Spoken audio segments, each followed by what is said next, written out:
jardin de Thierry Bourgoin est en quelque sorte absolument magnifique. Il y passe ses jours, ses nuits, ses pensées, son argent, tout y passe. C'est une sorte de passion. L'arrivée ici, la première fois, c'était un lundi de Pentecôte. Donc il était 16 h, il faisait très beau. Et en fait, comment dire, la végétation avait à peu près un mois et demi de retard. Et donc du coup, tout était en fleurs. Il y avait, les rosiers étaient en fleurs, la clématite sur le mur, etc. Donc le jardin était assez fabuleux. Donc la première chose que j'ai vue, c'est le jardin. Oh non, il a eu l'air... il était séduit, voilà. Tout de suite, il a regardé quelle partie du jardin. Qu'est-ce qu'il a aimé dans le jardin? Il a aimé le fait que c'était en S. Voilà, il a pensé que ça avait du potentiel. Ça avait du potentiel, la géométrie, les petits massifs aussi l'ont charmé. Ouais. Non, dans cette plaque-là, il n'y a pas d'eau. Dans l'autre?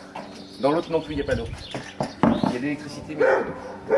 Alors, j'ai fait. Quoi après de résultat? La déchetterie végétale. Ouais.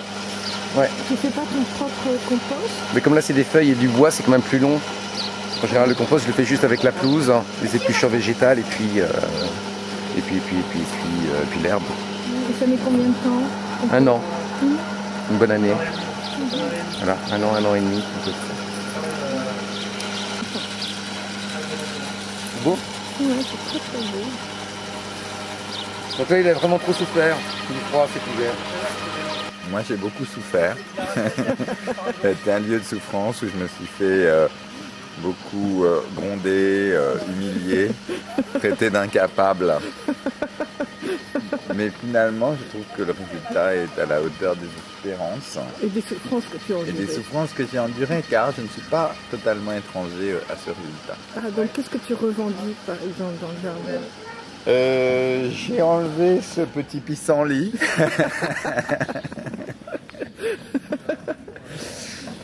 Non, j'ai fait du travail de, si tu veux, le travail un peu grossier, quoi. C'est-à-dire la finesse, le travail de finesse n'est pas pour moi.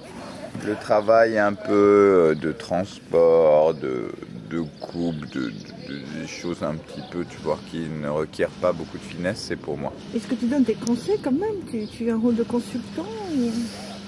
Oui, mais en général, je me fais rembarrer. Sont nuls et non avenus. Albert était assez réfractaire à toute activité dans ce jardin. Il voyait les choses d'une manière très simple, pas très élaborée. Ou par exemple pour lui, planter, semer, c'est au vent. Donc ici, il commence à s'y mettre de plus en plus. C'est pas mal. Je crois qu'il a de plus en plus de plaisir en fait à travailler. Enfin, c'est parce qu'il commence à voir le résultat aussi des choses qu'il fait. Voilà. Et ça doit lui faire mal quand même à l'arbre, non? Tu crois que les branches elles ont peur avant d'y aller? Oui,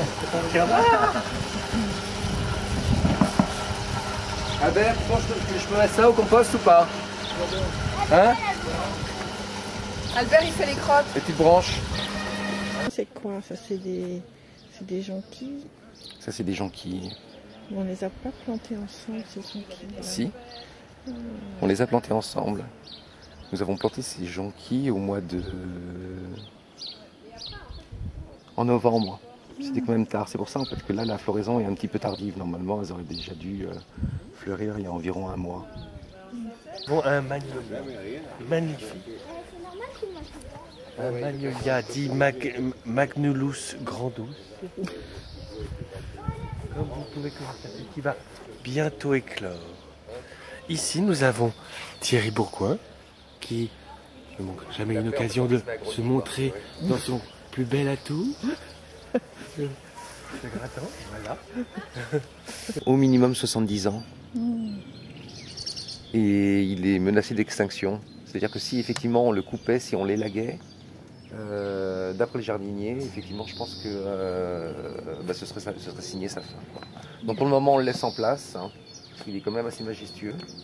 Bon, il a un petit problème ici, c'est un chancre. Alors je ne sais pas de quelle nature. Avec des poussées de... C'est la sève qui sort.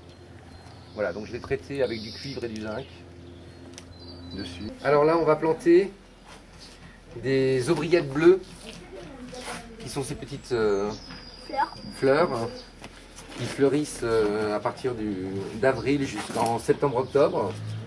Voilà, donc il faut que ce soit en exposition ensoleillée. Ça pousse dans tout type de terre, calcaire, meubles, etc. Il n'y a pas trop de... C'est pas très difficile, c'est des vivaces. Attends, je finis ça, j'arrive. Je vais me mettre tout nu.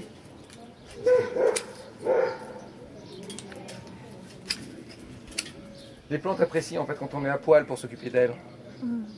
On a un contact avec la nature plus intense. C'est un conseil que je vous donne. Si vous voulez avoir de belles olives, le mois d'avril. Je pense, oui, je pense à mon jardin quand je suis à Paris, mais j'y pense surtout d'un point de vue objectif de travail à réaliser. Alors, ce qui est assez intéressant en fait, enfin il y a un parallèle entre autres entre la cuisine et les jardins, c'est à peu près la même chose, sauf que les temps de cuisson sont différents. Un gâteau c'est 3/4 d'heure et un bulbe c'est 3-4 mois. Voilà, donc on n'a plus la même échelle de temps. Mais sinon c'est à peu près la même chose. Plus d'être loin de moi 5 jours que d'être loin de son jardin 5 jours.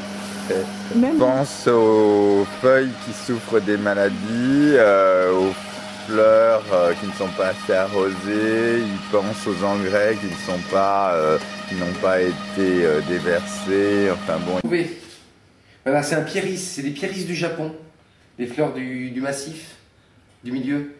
Voilà celles qui ont donc les racines à l'extérieur. Donc faut faire gaffe quand tu... Ah, on est filmé là en plus. Quand tu fais du binage, non mais après elle coupe et elle monte. C'est pas possible.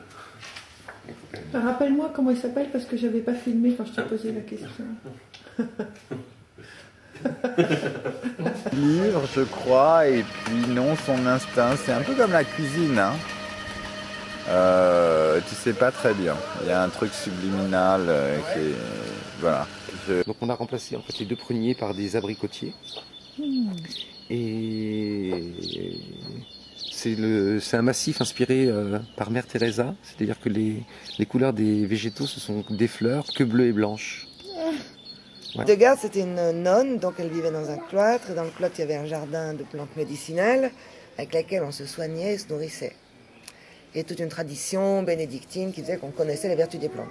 Thierry me semble pas avoir exactement un rapport médicinal à son jardin, mais un rapport immense, c'est sûr. C'est pas de la cristallo. Voilà. Pour le reste, Valérie, pour les comparer, c'est difficile parce que l'un vit nu en basket, l'autre était couverte de voiles de nonne, donc...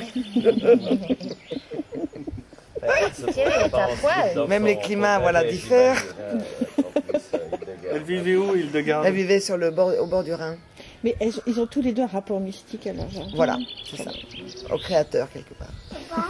Donc voilà, je suis très content chaque fois que je viens ici. Je sens l'amour qu'ils portent à toutes ces plantes et ces plantes me le rendent. Et donc, voilà. Je suis beaucoup plus en fait à... Comment dire, imprégné en fait par les saisons. Je me rends plus compte du temps qui passe, enfin de l'alternance des saisons. Voilà. Depuis que tu as le jardin. Depuis que j'ai le jardin.